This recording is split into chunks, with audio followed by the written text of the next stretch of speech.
I'm here again in my home office in Phoenix, Arizona. I just returned from London, the mission to establish a beachhead in Britain. And it truly was an incredible time of raising up warriors for Christ. In our weekly update blog, you'll be reading more about this, so be on the lookout for some very exciting reports. Oxygen Channel aired a special last week about Dennis Rader, the so-called BTK, bind, torture, kill, serial murderer, back in the 70s and 80s. In fact, from 74 to 91, a period of about 17 years, he had more than 10 victims planned. He didn't make it to number 11, but in that first 10 were women, children, men.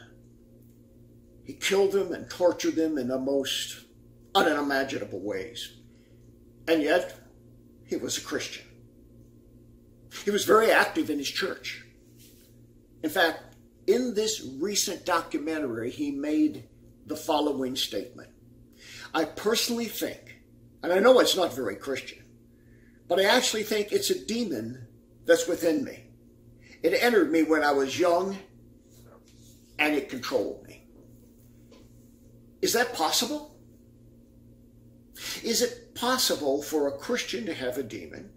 And if they have a demon, can those same Christians commit the most unimaginable, horrible deeds, the most unimaginable, gruesome killings and murders?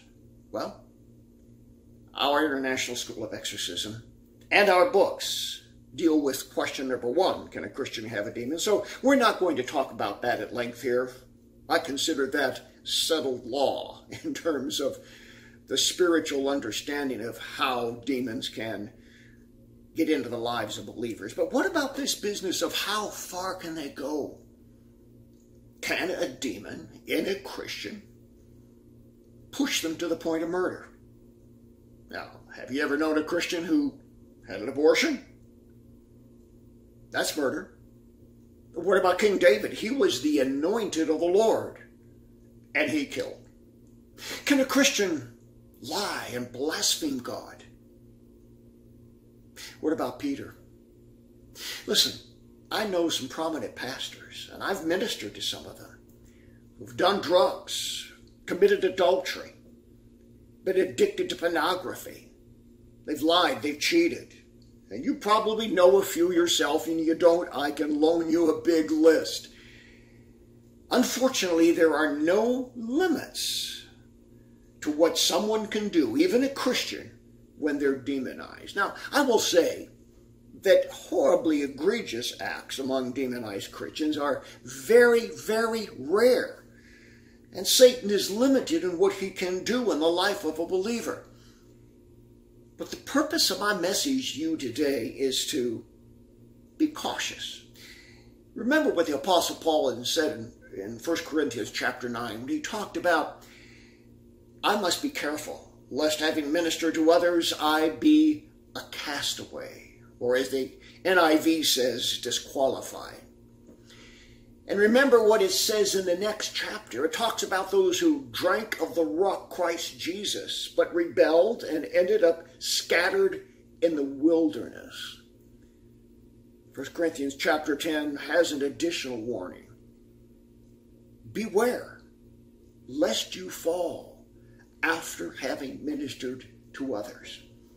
Now, I'm not suggesting that because a Christian gets demonized, they're going to be the next Dennis Rader, the next BTK killer. But you may be capable, if there is demon influence in your life, of committing sins that are far beyond anything that you could imagine. The answer is to get some deliverance, to get rid of your demons. And then you don't have to worry about this question of how far the devil may push you.